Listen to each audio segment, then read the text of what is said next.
आज हम बात करेंगे स्ट्रक्चर ऑफ गवर्नमेंट। सरकार की जो संरचना है वो हम दो तरीके से समझने की कोशिश करेंगे। जैसा कि भारत और यहाँ पे मैंने यूएसए के गवर्नमेंट को लिखा है और ये हो गया इंडिया। एग्जीक्यूटिव या कार्यपालिका को ही हम एक तरीके से सरकार कहते हैं, लेकिन सरकार को दो तरीके से हम अलग अलग देशों के अलग अलग स्ट्रक्चर को समझने की कोशिश करेंगे। ज़्यादातर एग्जाम्स वगैरह में ये पूछता है कि पार्लियामेंट्री क्यों इंडिया के गवर्नमेंट को, या इंडिया का जो गवर्नमेंट का स्ट्रक्चर है वो पार्लियामेंट्री फॉर्म ऑफ गवर्नमेंट है और यूएसए का प्रेसिडेंशियल फॉर्म ऑफ गवर्नमेंट कहा जाता है। ठीक है, तो चलिए शुरू करते हैं। जैसा कि नाम से ही पता चलता है कि भारत की जो सरकार है वो संसदीय सरकार कही जाती है। संसदीय उसकी संरचना संसदात्मक है और अमेरिका की जो सरकार है उसकी संरचना अध्यक्षात्मक है। इसे अध्यक्षात्मक सरकार कहते हैं और इसे संसदात्मक या पार्लियामेंट्री गवर्नमेंट कहा जाता है। क्यों, इस पे चलिए हम विचार करते हैं।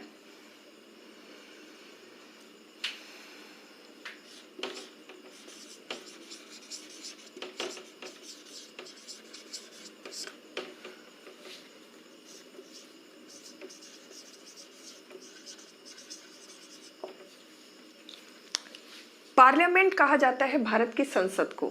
ठीक है, भारत में जो संसदीय व्यवस्था बनाई गई है वो संसद को मध्य में रख के, संसद को विचार करके सरकार का गठन किया गया है।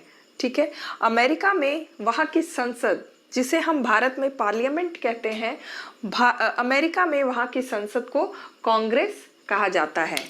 अमेरिका की संसद को, यहाँ पे मैं कांग्रेस लिख देती हूँ ताकि आपको क्लियर रहे। जैसे भारत में कांग्रेस एक पार्टी है, लेकिन अमेरिका में कांग्रेस कहते हैं वहाँ की पार्लियामेंट को, वहाँ की संसद को। ठीक है, भारत की पार्लियामेंट को हम दो भागों में बांट सकते हैं। एक को हम कहते हैं लोअर हाउस और एक है हमारा अपर हाउस। लोअर हाउस मतलब लोकसभा एंड अपर हाउस मतलब राज्यसभा।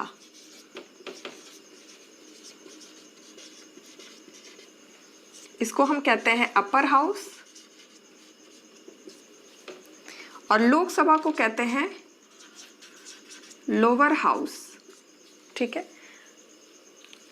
लोकसभा के संरचना को समझने के लिए जैसे हम देखते हैं कि हमारी लोकसभा में 552, यानी लोकसभा में कुल सीटों की संख्या 552 है, जिसमें से 530 लोकसभा की इलेक्शन से, 20 फ्रॉम द इंडियन टेरिटरी। जैसा कि हम जानते हैं भारत में कुछ केंद्र शासित प्रदेश हैं, वहाँ से 2 सीटों को लिया जाता है, 20 सीटों को लिया जाता है and 2 seats for Anglo Indian people. Okay, इस तरह से ये 552 का लोकसभा में सीटें बनती हैं। राज्यसभा में कुल सीटों की संख्या है 250। ठीक है, ऐसे ही हम आते हैं कांग्रेस पे, जो यूएस का सदन है, यूएस का पार्लियामेंट है। कांग्रेस में भी 2 सदनों में इनको बांटा जा सकता है कांग्रेस को। एक है सीनेट और दूसरा है हाउस ऑफ रिप्रेजेंटेटिव।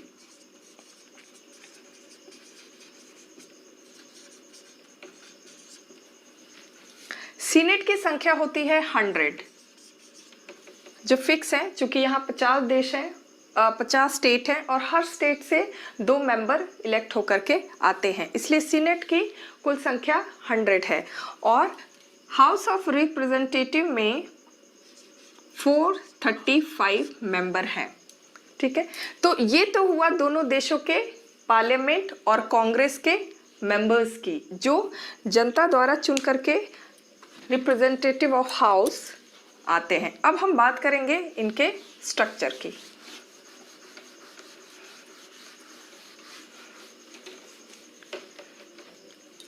किसी भी पार्लियामेंट्री फॉर्म में वो पार्लियामेंट्री क्यों कहा जाता है? जैसे कि हमने देखा, पार्लियामेंट के जितने भी मेंबर्स इलेक्ट होकर जनता द्वारा डायरेक्ट आते हैं, okay, suppose these are the member of the parliament and they are 552 seats are there, okay. लेकिन सरकार बनाने के लिए जो भी मेजॉरिटी पार्टी होगी, जो भी सबसे ज़्यादा बहुमत को लेकर के इलेक्शन को जीतती है, वही पार्टी सरकार बनाती है, ठीक है। तो जो भी पार्टी सरकार बनाएगी, the government, the member of that party will be the member of the parliament also. यानी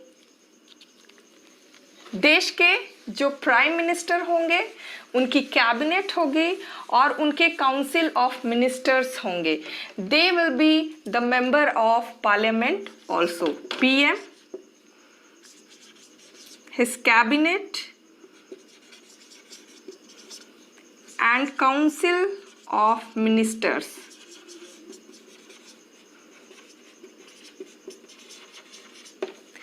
they are the member of parliament। यहां से चुन करके ये सभी जाएंगे, यानी जब वो इलेक्शन में पार्ट लेते हैं, they are as a MP, member of parliament. MP की सीट के लिए वो इलेक्शन लड़ते हैं और जिस दल को सबसे ज़्यादा बहुमत मिलता है वो दल सरकार बनाती है। वो दल मिल करके अपना जो नेता चुनते हैं, वही नेता हमारे देश के प्रधानमंत्री होते हैं।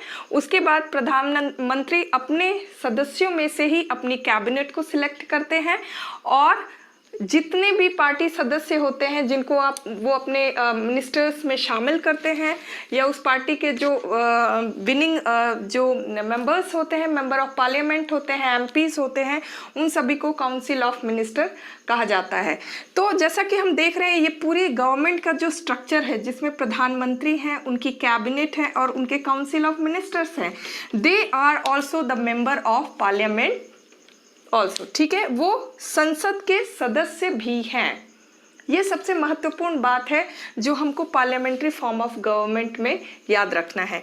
दूसरी तरफ यहाँ हम देखते हैं प्रेसिडेंट होते हैं,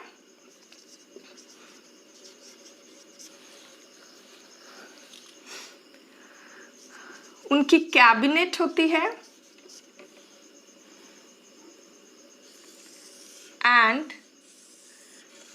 उनका जो सदन है, यानी जो कांग्रेस है, कांग्रेस में senate and house of representative, इनका इससे कोई मतलब नहीं होता है, ठीक है। The president will not the member of their Congress, ये कांग्रेस के सदस्य नहीं होते हैं, ना उनकी कैबिनेट और ना ही प्रेसिडेंट, वो अपने सदन के सदस्य नहीं होते हैं। जबकि यहाँ हमने देखा कि हमारा पूरा जो गवर्नमेंट स्ट्रक्चर है वो पार्लियामेंट्री बेस है, क्योंकि जो हमारी सरकार के जो सदस्य हैं वो संसद के भी सदस्य होते हैं। संसद के ही एमपीज को लेकर के भारत में सरकार बनाई जाती है, जिसमें जो विनिंग पार्टी होती है वो अपनी गवर्नमेंट बनाती है, ठीक है। तो पहला तो अंतर ये हुआ कि यहाँ पे जो सरकार बन रही है वो संसद के सदस्यों के सहयोग से ही बन रही है। वो पहले संसद के सदस्य चुने जाते हैं, उसके बाद वो सदस्य जो है सरकार बनाते हैं। प्राइम मिनिस्टर, कैबिनेट और जो काउंसिल ऑफ मिनिस्टर, जो पूरी सरकार कही जाती है, वो ये सदन के एमपी ही होते हैं और ये विनिंग पार्टी के होते हैं। जो भी दल पूर्ण बहुमत से सरकार चुनाव जीतती है, वही दल पार्टी सरकार बनाती है। और अगर पूर्ण बहुमत किसी दल को नहीं मिलता है तो फिर वो कोलिशन गवर्नमेंट बनाते हैं, कई छोटे छोटे दल मिल करके आपस में फिर वो सरकार बनाते हैं। लेकिन जो भी सरकार बनती है, they are the member of parliament also, ठीक है। और यहाँ पे प्रेसिडेंट ना तो सीनेट और ना ही हाउस ऑफ रिप्रेजेंटेटिव यानी कांग्रेस के सदस्य नहीं होते हैं, और कैबिनेट को भी प्रेसिडेंट अपनी सुविधा अनुसार अपनी पसंद से वो बाहर के सदस्यों को चुनते हैं। उसमें एजुकेशनिस्ट हो सकते हैं, साइंटिस्ट हो सकते हैं, लिटरेचर को जानने वाले हो सकते हैं, कलाकार हो सकते हैं, कोई भी हो सकता है जो भी प्रेसिडेंट उनको चूज करेंगे। ठीक है, दूसरी बात क्या है, ये प्रेसिडेंशियल फॉर्म ऑफ गवर्नमेंट क्या है, क्योंकि यहाँ पे जो सरकार है, जो हेड ऑफ द कंट्री हैं, जो यहाँ प्रेसिडेंट होते हैं वो हेड ऑफ द स्टेट भी होंगे and head of the government भी होंगे। लेकिन इंडिया में ऐसा नहीं है, PM head of the government होते हैं, लेकिन हमारे यहाँ हेड ऑफ द स्टेट जो है प्रेसिडेंट होते हैं। ठीक है,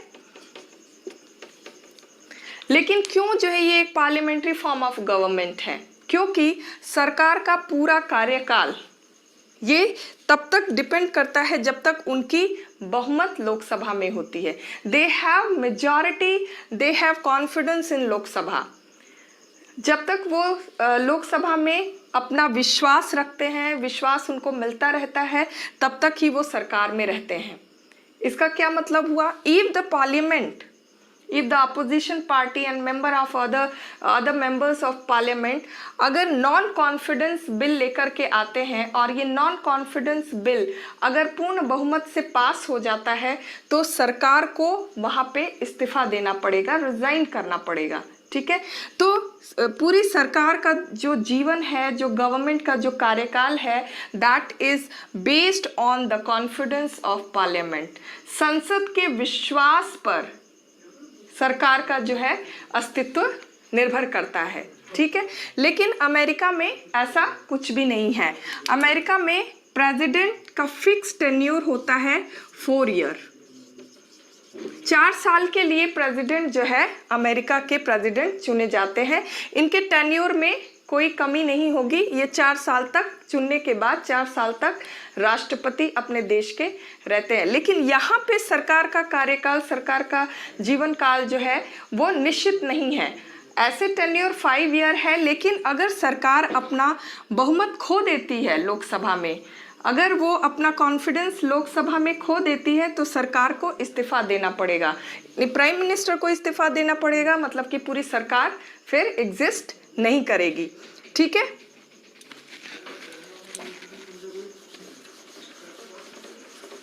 यहाँ पे हमने देखा कि पार्लियामेंट पे सरकार का जीवन निर्भर है। प्रेसिडेंशियल फॉर्म ऑफ गवर्नमेंट में सीनेट से यानी कांग्रेस से सरकार का यानी राष्ट्रपति का, हेड ऑफ द स्टेट का या हेड ऑफ द गवर्नमेंट का कोई लेना देना नहीं है।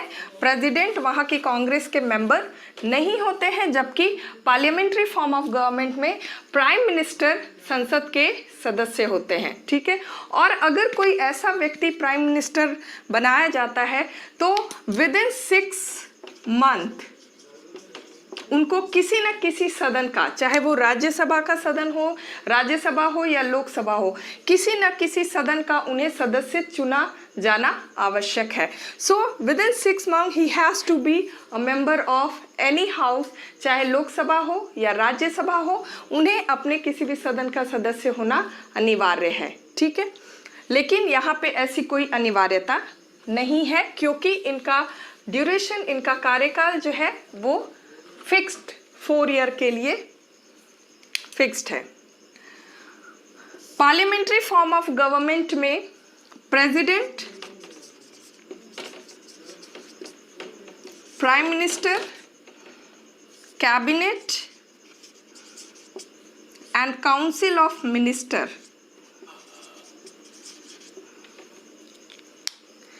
इसमें प्राइम मिनिस्टर एक सलाहकार, एडवाइजर के रूप में काम करते हैं। वो प्रेसिडेंट के एक एडवाइजर के रूप में काम करते हैं। एज सच हमारे कॉन्स्टिट्यूशन में पीएम को डायरेक्ट कोई ऐसी पावर डायरेक्ट नहीं दी गई है। PM using all the power on the behalf of the president. ठीक है, और सबसे बड़ी बात यही है कि प्राइम मिनिस्टर या उनकी कैबिनेट और सरकार तभी तक सरकार में रहेगी, तभी तक सरकार एग्जिस्ट करेगी जब तक कि लोकसभा में उनका विश्वास है, उनका कॉन्फिडेंस है। ठीक है, प्रेसिडेंशियल में राष्ट्रपति जो है हेड ऑफ द स्टेट, जैसा कि मैंने बताया, हेड ऑफ द गवर्नमेंट भी वही होते हैं, हेड ऑफ द स्टेट भी वही होते हैं, और तीनों सेनाओं के प्रेसिडेंट यहाँ पे यूएसए में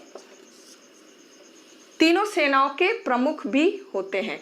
all the decision taken by the president. America में जो भी निर्णय लिए जाते हैं वो प्रेसिडेंट लेते हैं, बाद में उस पर सदन विचार करता है। ठीक है, लेकिन यहाँ पे कोई भी विचार जो है संसद में पहले आता है, संसद में आने के बाद उस पर डिस्कशन होता है, डिबेट होता है, उस बिल पर चर्चा होती है, और अगर वो बिल फुल मेजॉरिटी से, according to the situation, majority से पास होने के बाद ही फिर वो राष्ट्रपति के पास जाता है, उस पर साइन होने के बाद वो कानून बन जाता है। ठीक है, तो इस तरीके से हमने देखा कि एक पार्लियामेंट्री फॉर्म ऑफ गवर्नमेंट में और एक प्रेसिडेंशियल फॉर्म ऑफ गवर्नमेंट में क्या फ़र्क है, क्यों जो है यूएसए एक प्रेसिडेंशियल फॉर्म ऑफ गवर्नमेंट है और क्यों इंडिया जो है एक पार्लियामेंट्री फॉर्म ऑफ गवर्नमेंट है। तो आज के लिए इतना ही, आशा है आपको समझ में आया होगा। Thank you so much.